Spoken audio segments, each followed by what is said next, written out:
Hello, everyone, and welcome to the Hospitality Majlis, a podcast where we sit down with the game changers and industry in the hospitality and F&B industry.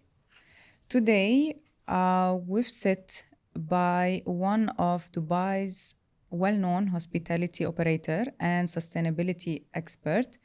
He is the founder of Boca, the award-winning sustainable restaurant in Dubai. Boca received a Michelin Green Star and won several major industry awards.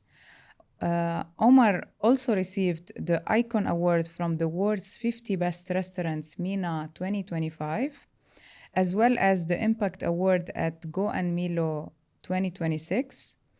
With over 15 years in the hospitality industry, he has helped shape the future of sustainable dining in the region. Today, he will share more insights about hospitality, restaurants, sustainability, and the future of the industry. So, welcome, Omar Shihab. Thank you. So good to be here. Thanks. Welcome, Omar. Pleasure to have you here. I think 15 or 25 years experience doesn't really... Question about the past first. Was hospitality your dream when you were young? No, it was not. It was not at all. I never really thought about it. I thought about the kitchen a lot. Mm-hmm. Okay, I spent a lot of time in the kitchen. I am not a chef. I'm not trained in any way, but I always saw my father and my mother, both of them. I saw my father getting into, over the weekend, he would cook leisurely. We would go to the fish market in the morning, and then we would come back and we would prepare a big elaborate meal. So that's something that I grew up with, and it stayed with me. Okay. And then there was an intersection in my life after the first part of my career that led me to this. Okay. And so studies, hospitality, nothing related? No, so I went to business school, and then straight out of university, I joined a research and consultancy company here. We were setting up bases for the entire Middle East, for Africa, for Central Eastern Europe. So I worked my way to become a research director, and I was involved in events business as well. And I was assigned on-site consultancy with a government project. And then I decided to take a gap year and pursue higher education, if you want. So during this year, I was also dabbling with a few projects, and one of them was a hospitality project, an existing operator. I'll go still back. Food, parents, at home. Any favorite dish or culinary experience that you remember from childhood? It's the smell of eggplant being charred on the stove top. Oh wow! Okay. To make bawanuj or mutabbal, and that's something that my dad always started doing. So you can smell it in the entire house. Nice. And today my favorite vegetable is eggplant. I don't know if it's because of that. For people who doesn't know where you're from or where you've been raised. So I'm originally from Jordan. So both of my parents moved here from Jordan in the early 80s. And I was born, brought up here. So I lived here all of my life. Nice. Myself and my two younger sisters. That's good. So after the first operation, so joined this existing operator. It was a business extension of my family's business. And they didn't have experience in hospitality, so I thought I could join and assist as kind of a side project for me while I figure out my next career. But as we all know, there is no such thing as a side hustle in hospitality. Yes. You have to go deep in. Knees deep and involved. So I dropped everything and I started working on this particular project that was actually a franchise out of Italy. And then a year later, I advised to shut it down. And if there's appetite for investment, that we would start our own. And those were the initial building blocks of what would become Boca. Okay. All right. And I want to tap on something which is then maybe not really the past, but it is a topic that I think is interesting and important, where you said, well, in hospitality, you have to go all in or not. So do you agree or not, or what's your opinion on? There's a lot of people who work in hospitality who build a career, etc., and it's kind of almost a stigma or I don't want to say a brainwash. You cannot do anything else if you're employed as a hotelier or in hospitality. It's kind of, it's taboo. You don't do anything else. You need to be 200% focused, which is then stops you for being an entrepreneur or doing other 24/7 also, not only 200%. Not sure if you can't. I think you can. Whether you can do them really well or not, that's a different story. Yes, exactly. Yeah. Because as we all know, especially in the restaurant world and obviously the hotel world and hospitality in general, it's like running a huge machine that has an incredible amount, 1,001 moving parts. Yes. And you have to check on these on a daily basis. These have to work. Yeah. If there is one part that is not working correctly, then you're gonna see it. You're gonna see it either in the guest experience or in your P&L or in one important element of the restaurant. So people in hospitality are extremely busy for a reason, for sure. Okay. The sisters part of any of your journey? No, they're not. Not at all? Okay. Tell us about Boca. So initial days, this is 2011, and the location was there, was in DIFC, was in the financial center, and the positioning of the DIFC was slightly different than what it is right now. I mean, it still stands for the height of fine dining in the city, if not the region, and that was still the case, obviously back then. But there were a lot more, there were obviously fewer restaurants. There were a lot more art galleries. And we thought we could create something that is homegrown, something that is built and created by people living and working here. And up until then, Dubai was obsessed, for a reason, of course, with international imports and chefs coming in from abroad. So, and we needed that. We needed that to put the city on the map. Right, we needed the endorsement, if you like, of a lot of these chefs. But I thought it was the time for us to create something from the ground up. Okay. And there, at that time, our neighbors were doing an exceptional job at maintaining a certain level of dining. We were to serve the same clientele, the bankers, the lawyers, the financial directors that are working and living perhaps in DIFC.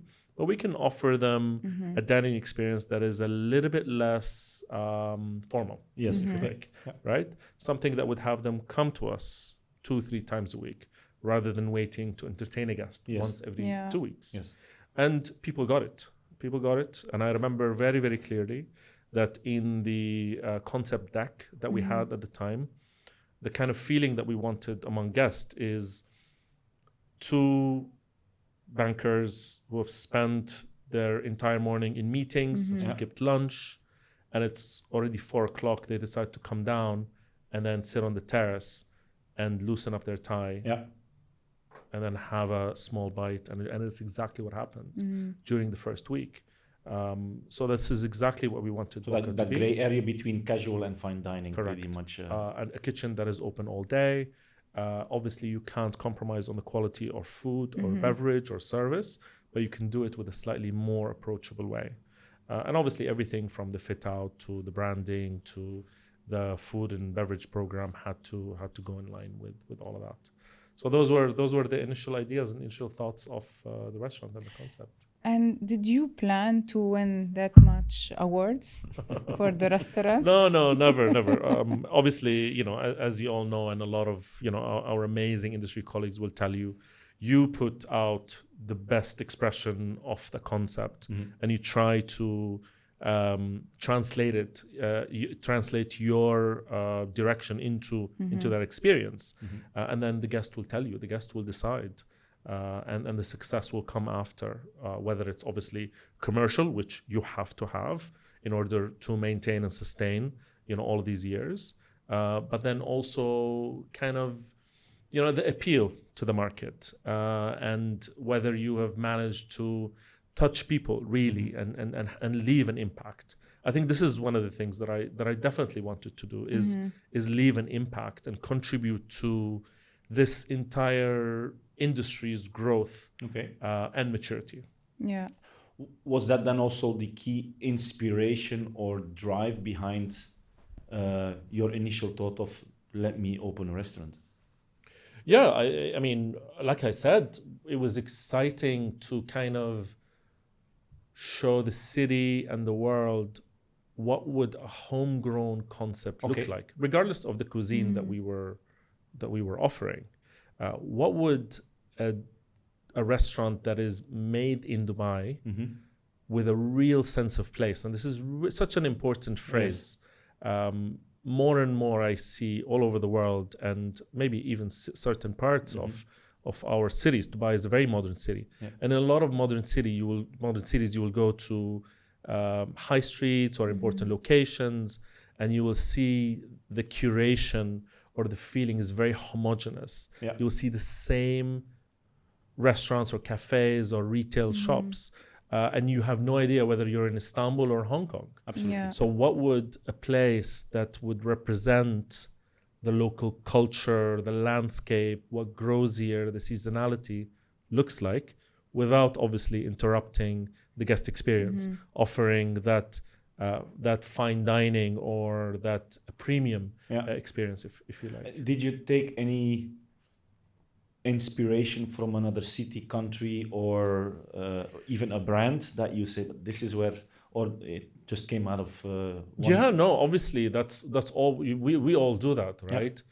Whatever has been created is created. It's just it's a curation and obviously an expression of what we have in our minds. So first of all, why Spanish? Why modern Spanish? It was something that was missing in the city, missing in the zone. It was kind of the addition that we thought will bring in that casual but premium experience. And those years during when we were creating the concept, it was I guess it was the height of dining in Barcelona and in Madrid. El Bulli was on the way out. I think it was their last year. But obviously what came after El Bulli, all of these chefs that came out and started creating this cuisine with a modern and creative take. Plus we started having direct flights on Emirates here from Dubai. So I spent a bit of time there, and the creativity was exceptional. Right? So that's one of the things that we wanted to bring. Always executed in a very casual way, right? But it doesn't take away from the premiumness. So there were some of these modern tapas restaurants in the central district in Barcelona, in the business district, that we definitely inspired from and tried to not replicate, but kind of introduce that feeling. And there were a lot of people until the last day, they would walk in and saying, oh my God, this reminds me of Vinitus or Tapas 24 or Cerveceria Catana. So this is something that we definitely try to give people that feeling. That's exactly what we want. So for the people listening then, and if not young entrepreneurs or hoteliers, indeed, as you say right now, you did a proper research on you have to. And this is something that is actually I see until today, that everyone will do research. Everyone will tell you, yes, we've done the research. And now you can, plug in commands in ChatGPT and did I say commands? That makes me sound like I don't know. I know how to do But you still use, I'm sure you still use please. So you would type in a certain prompt in ChatGPT or Claude or whatever you're using. And it will give you all the research, whether it's conclusive or not. That's not the point. I think the point is to really understand and speak to people who are operating in these areas. Because, for example, look at the area that we were operating in, the financial center. You can argue that people living and working in that zone, the kind of the budgets that these people have for entertainment is quite high. The disposable income is quite high. I mean, if you look at the car park in the financial district, I always say, I laugh, there's probably a country with the same GDP as the value of the cars in the car park. Correct. It's insane. So you would say, oh my God, that's a no-brainer. Also look at the success of all the restaurants that have made it. But as we know, and as we've seen, so many incredible operators, exceptional brands, very important names in hospitality, in global hospitality, have come in and have exited. Yes, correct. For a certain reason. Yeah. So the research that you see on face value, whether it's given by, people who would promise you that they're expert consultants, or if you do a chat, you'll have to do a little bit more due diligence, because the risk is extremely high. Yes, correct. As we all know, in hospitality in general, Dubai is an extremely competitive market. There's no such thing as build it and they will come. There's even more than 14,000 F&B outlets. Even in a place that you would think, put in anything, put in a fine dining concept and it will work. So in your opinion, what makes a restaurant successful? Oh my God. This is the question that we're all working towards. I was having this discussion very recently. And in the world of hospitality and restaurants, the stars have to be so aligned. So aligned. I mean, that's after you've created the perfect concept for the right audience, and you've done all of your homework, all of your research, your P&L, and you've modeled, you've modeled your forecast, your business for the next 3, 6, 1 year, and you've thought of everything. Still, there is the timing. There is obviously the perception that people have.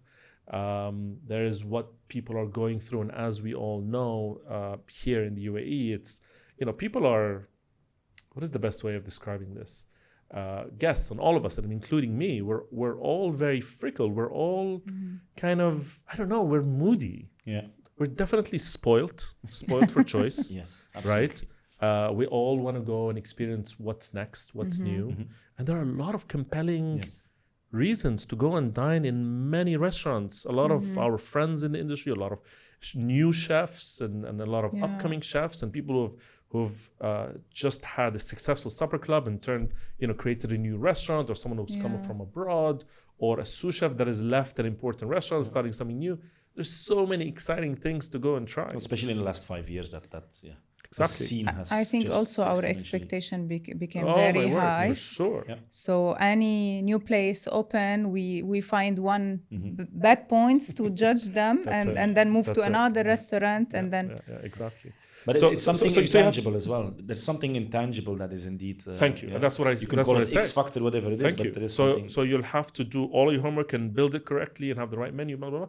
But then again, there is something that you just open. Yeah. And you just hope for the best, because if the stars are aligned and you make it, then it's gonna be it'll be. We've seen a lot of international brands. They came here, they brought all their stuff as well, and they open expecting that it will go viral, same like in their country, and they end up like not being known, suffering. Do you think like having local hospitality operation plays big role? For sure. I'm a big believer in homegrown, as you know. There's exceptional talent that is creating phenomenal experiences in various cuisines. You think about it, from Peruvian to Chinese to North American to Syrian and Lebanese and Palestinian and Jordanian and all of that. I think this market definitely humbles you. And perhaps when an operator walks in with a kind of arrogance, saying we're huge in a big city in the world and we know what we're doing, and obviously there are a lot of them that come with 20, 30, 40 years of operating experience and a monster operation behind them and huge funds to support that. But still, I think there is something to be learned from the many of these concepts that have come and gone in the last 10 years. And the main point is to really be grounded, integrate into the community, and it's not hard. It's not a closed community, as you know. This community of restaurateurs, chefs, and people who are industry adjacent as well. There's a lot to be learned, and they're willing to share.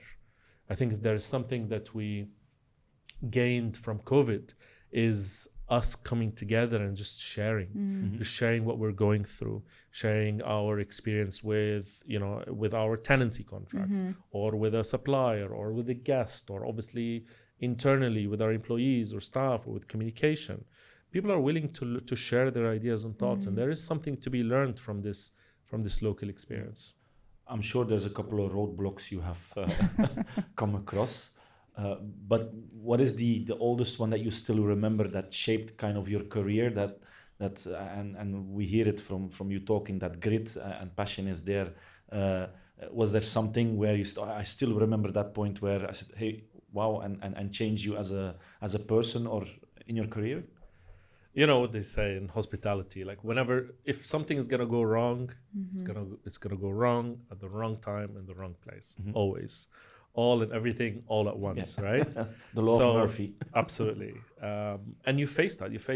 I'm still facing it until the very last day. You can only do your homework to a certain extent, and then at the end of the day, hope for the best. And you got to be ready. You got to be ready there on the spot, in front of the guest or in front of your supplier. You have to be ready. Obviously, so many throughout these years, and without these moments, obviously, there's no growth and there's no learning.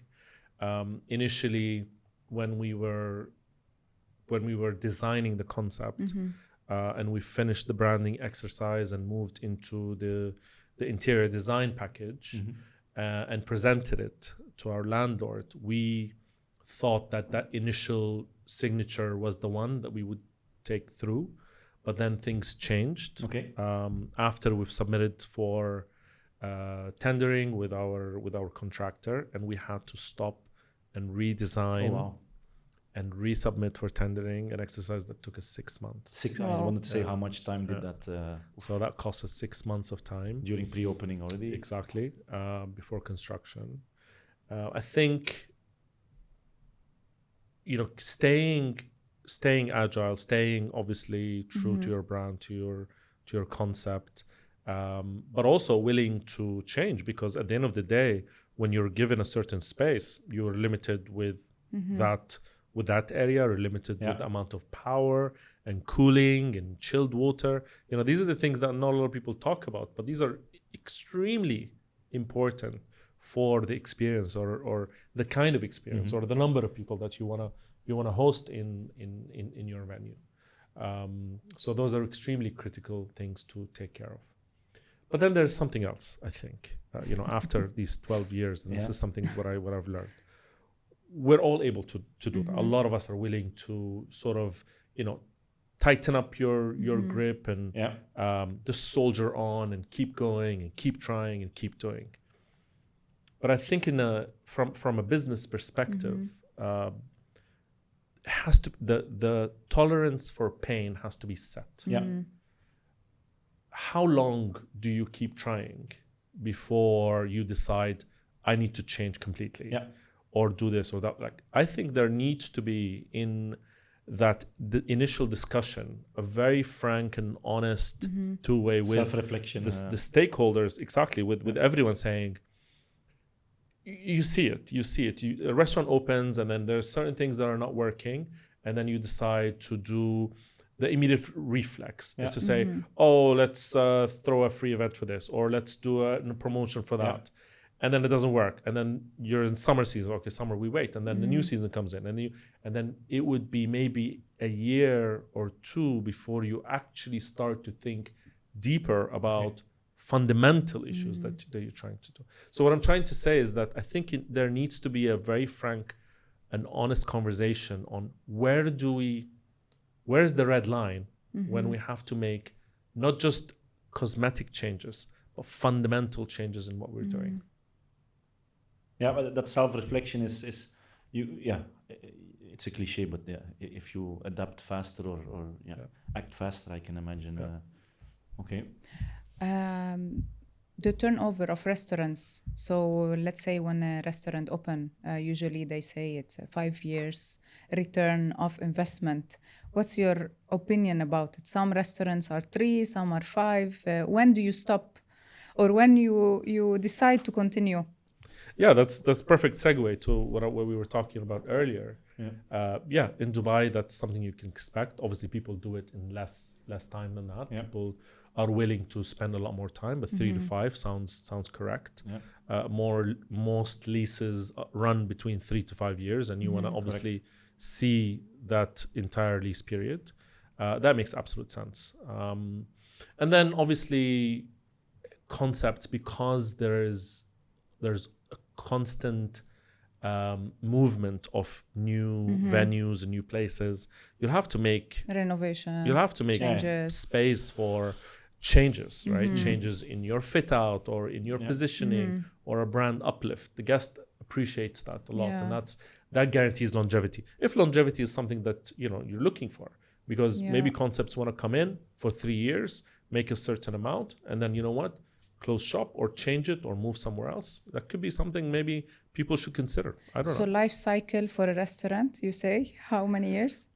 In Dubai? Yeah.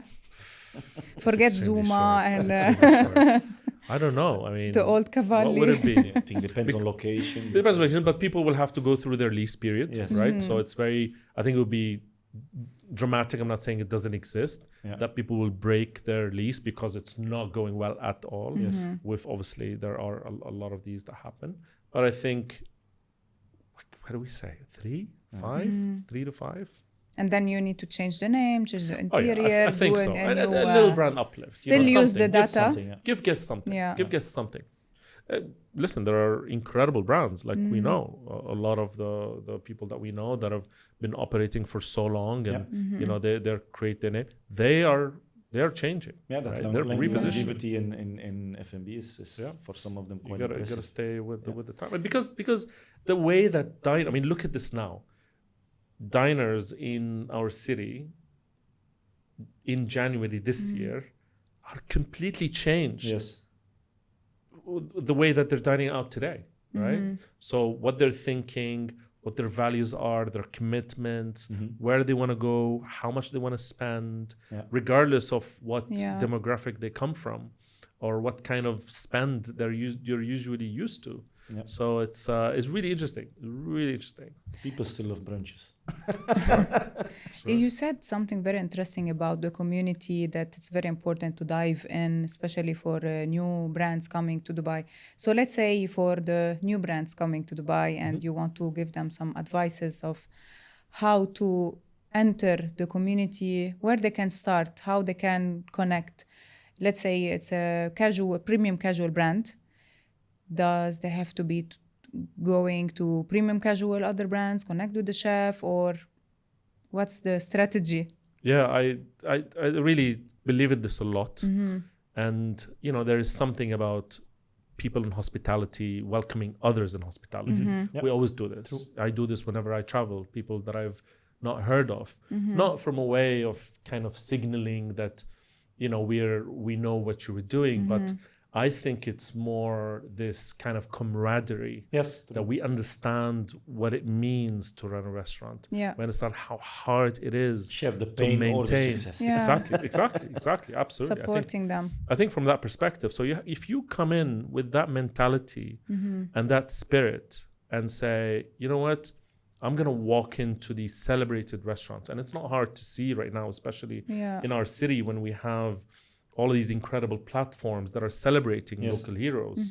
It's very easy to see. And the best way to do it is to actually walk into these restaurants and spend money in these restaurants and show that you truly appreciate. Obviously, you cannot fake a genuine approach.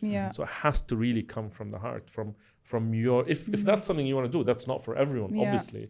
That's not for it's at the end of the day, hospitality is a business, and there are people who look at it as purely as a business. Yes, obviously there's competition and there are other players, but if you ask me, there's a lot to be learned from that other approach of saying this is a busy market.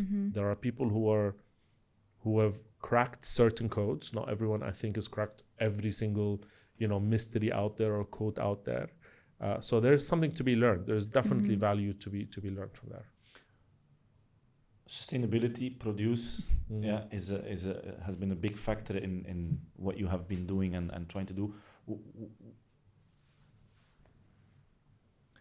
I think, and correct me if I'm wrong, the UAE or Dubai has tried, put efforts in there, but we're not there yet, right? So we're a long way of being able to say, okay, I have a restaurant and I have my own produce. Of course, we're still on a country that is nature doesn't allow us to do that. How did that idea come by for you, and what was the inspiration that you had on that trajectory? It's definitely not a framework that we applied from day one. It was an evolution. The initial seeds were sown when we said we want this to be a homegrown concept that is from the city, from Dubai. What does that look like? So initial days, obviously apart from using local talent and local designers and people who have called Dubai home, we started introducing local native varietal of fish and seafood into our menu. All right. Yeah. With intention. What does that mean? We said, okay, we know that, for example, a kind of grouper, hamur, is a very popular fish. But I also understand that it's overfished. Yeah. So did a bit of research to understand what grows here. And there was a seasonal calendar of every fish that lives here in the Gulf. It was okay, let's select these kind of fish that are in the green zone. That means that they are found in abundant amounts throughout the year. So we found ourselves experimenting with variety that you don't usually see in commercial kitchens. And we thought that was really exciting. Yeah. Introducing something new. It's a nice talking point with our guests. And that was those were the initial moments. From that point onwards, it was about curiosity. It was about trying to understand, okay, what next? What other things can we use? What else? What grows here? And it was happening during this very, very important time in sort of the history of the UAE, where food security became a very, very important topic, right? So we started seeing the government endorse and support a lot of farms, whether they're organic or traditional farms, conventional farms, or hydroponics or greenhouses. We also saw the story of the baby oysters, right? And that was really exciting for us, especially in the world of premium dining. But it wasn't just sourcing, right? And it wasn't just sourcing for the sake of sourcing locally, because what we understood later on, that reducing food miles is only one part of the entire equation. And we can't rely, obviously, as we know, 100% on local produce, not just because we live in the desert, but because also we live in urban cities. That concept of farm to table could only be applied in a few restaurants in the world. Correct. Because even in places where there is exceptional soil conditions to grow everything, the restaurants that you're going to is in the city, in the center of the city. So you're always going to be part of this very complex food system. So how do you approach that? How do you approach procurement or sourcing in a responsible way, given that complex food world? So sourcing is one of them. Waste is obviously a big topic as well. Very important, Energy and resources that we use in a restaurant, just like any other business or any other household. Also the reporting and measuring, because in the world of sustainability, it's important to measure, to have a baseline, because there's no end goal in this entire thing. It's a journey that you're on. So it's very important to understand where you are so that you can make certain changes and certain improvement. And then a very important part of sustainability, or I like to talk about regenerative hospitality now, simply because sustainability initially was about sustaining the place that we live in and the people that live on this planet. But if the conditions of all of these is degrading, that means we can't be sustaining something that is going on. So we have to actually create something that regenerates. We call it restorability. Thank you. So puts back into the land or to the people. The community, right? That's a very, very important way, whether it's internally, the people that work for us, or the people that we touch and the community that we're based in. There's a group of people who actually, on that note, restorability, who found a species of bamboo that grows in the desert.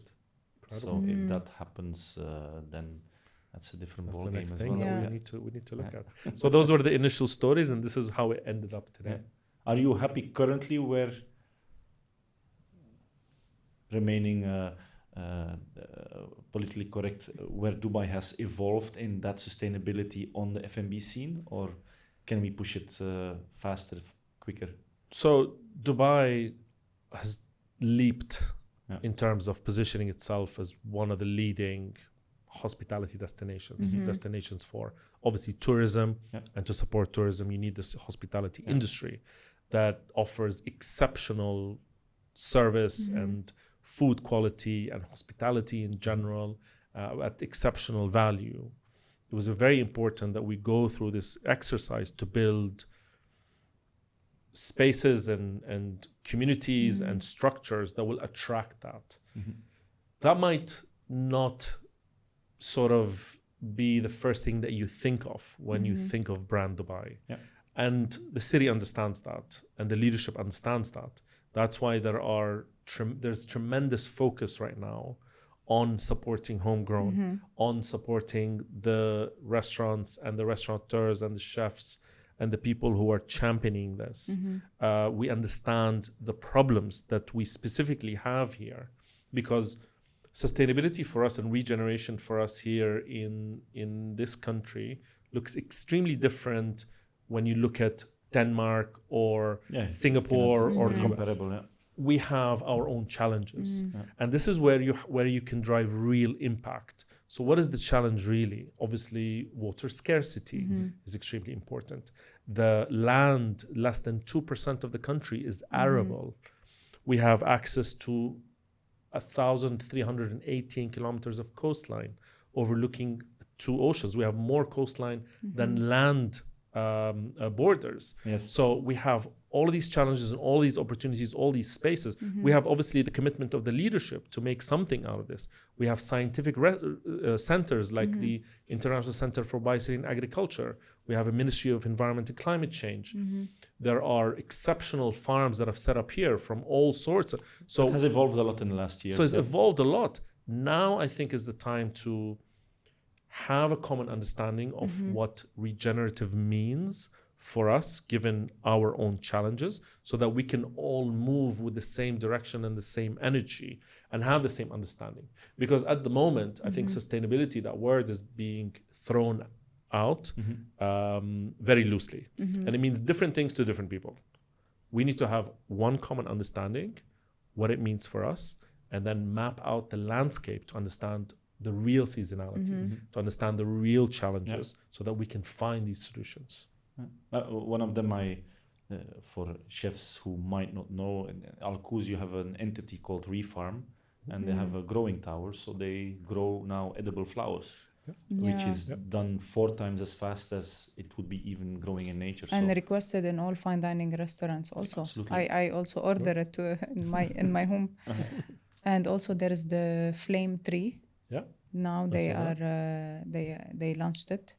That only bloom in summer in Dubai, if you've seen it on the roads. I saw, of course. So we'll have the new Sakura, but Dubai version. and it's a big thing. If you look it up in hospitality, I'm trying to remember the term now. What is it? Flowering tourism or something like that. So you would travel to a destination, like you would go to blossoming season in Tokyo or in Sevilla in the south of Spain, because that's when that particular tree that is native to that country blooms, and the country feels differently, and people choose. I mean, if I want to go to Tokyo, I want to go to Sevilla, I want to go during the orange blossom season, or go to, when it's the sakura season. So now we'll have more visitors in summer. Exactly, which is genius. Which is very smart. I agree. Omar, you have a favorite cuisine? I love all cuisine and all food, but if on top of my head, obviously I love our cuisine. I love cuisine from Jordan, Lebanon, and Palestine and Syria. I love that, Levantine, of course. I love it. I love Spanish food. I love all sorts of food from all over Spain, and it's unfair to say Spanish because Spain is made up of so many different areas that are completely different from each other, from south to north to east to west. But I love Thai food as well. I like Thai food. Good. So We spoke about the past, the present. What's next for Boca? My God. For you? Exciting times. We have just shut down the restaurant in the location. We announced this before everything that is going on right now. All the geopolitical situation that we're going through. And it's a good time, I guess, for reflection. It's a good time to assess. Obviously, we've had these plans for some time now, is to bring the Boca 2.0 to life. Nice. What would the evolved version, you see, what we talked about is that everything we were doing in the restaurant was an evolution of 12 years. Yes. So we learned and adapt and change and adjust. Imagine if we had a blank canvas to start from. What we would do something really, really beautiful, I think. Something super exciting. Something exciting, something really true to the ethos and the heart of the concept, right? Which is homegrown, real sense of place, community. Obviously, exceptional food and beverage. That something has to be there. But all done in this very approachable way. So what would Boca 2.0 look on the beach, in another district, in another city, in a community? And this is something that we're trying to imagine right now, so that we can bring it to life, hopefully soon. So I assume, like you said, Boca 2.0 is reflecting on the concept itself, but maybe on yourself. Is there anything that you would have had done differently, looking back at the last 10 years, let's say? I think, from an approach, so not from a concept, but from a personal approach. Of course. On handling business. Or... Well, maybe we touched on it a little bit earlier. I have very high tolerance for pain. Okay. So I don't think it needs to be that way. I think there are certain moments where we need to just call it and say, you know what? This is the moment where we have to make these drastic changes rather than trying to do the best of what you have, right? There's no point, because you then end up recycling everything.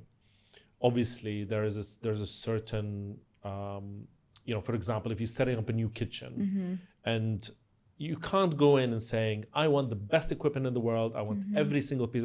There's no way that you're gonna do that, right? You have limitations of space and budget and gas and electricity. So you'll have to do with what you're dealt, and then create the best version of that, and in a way that's reflective of everything in the restaurant. But I think there has to be a moment after you've set that up and after you've done all of your best and change perspective and change around, that you call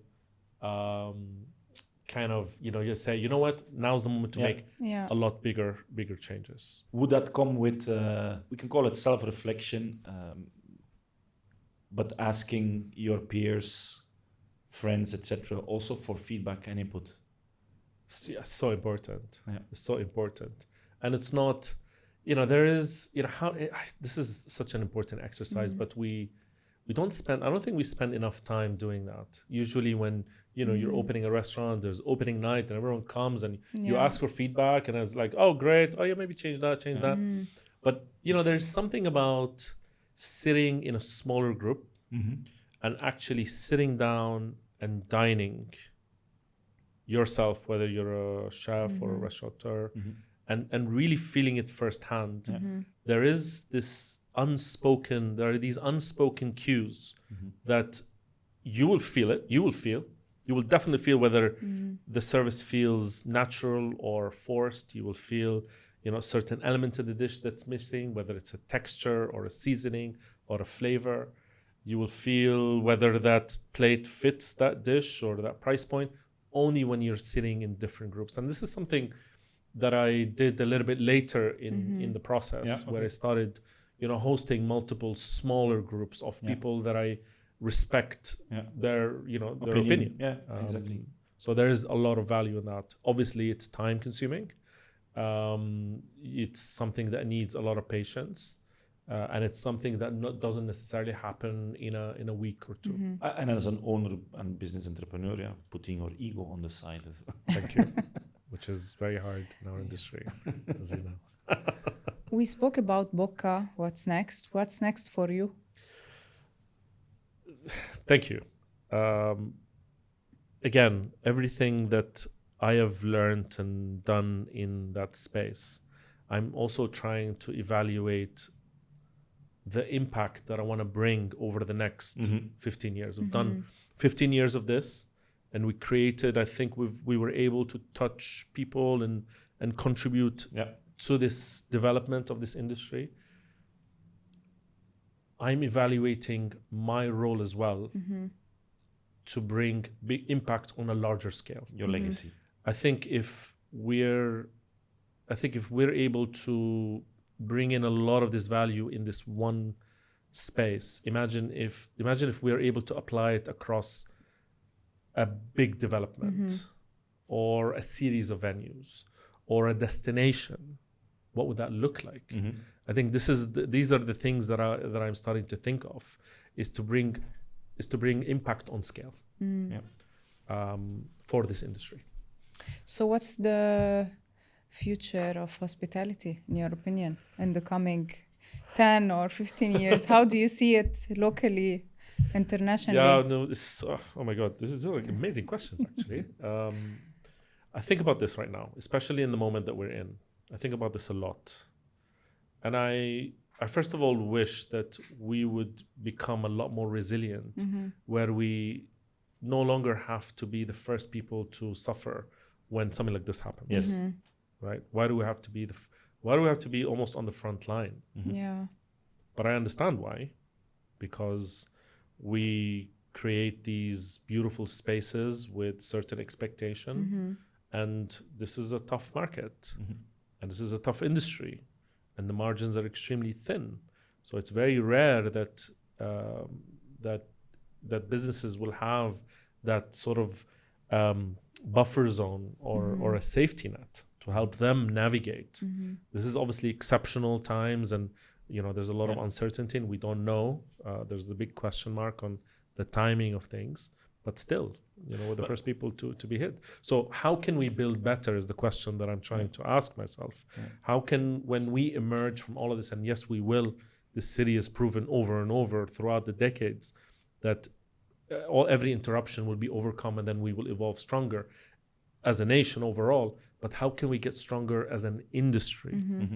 Are we going to go back to the same methods, the same ways that we were doing business? I really hope not. And this is a thing that I'm trying to think. So I would love to contribute to that discussion, for sure.